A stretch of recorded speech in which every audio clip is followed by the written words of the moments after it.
তুমি কি ভাবছো তোমার জীবন খুব বেশি কঠিন?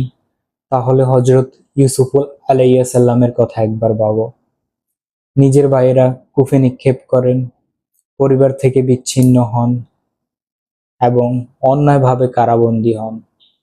এমন অবস্থায় অনেকেই আশা হারিয়ে ফেলেন, কিন্তু তিনি আল্লাহ তাআলার উপর কখনো ভরসা হারাননি।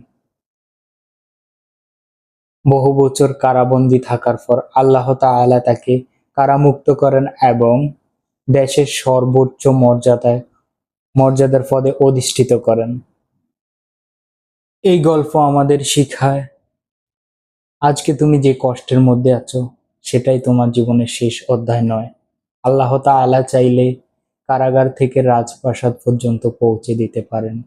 তাই হতাশ হইও না, ধৈর্য ধরো, দোয়া করো, চেষ্টা চালিয়ে যাও।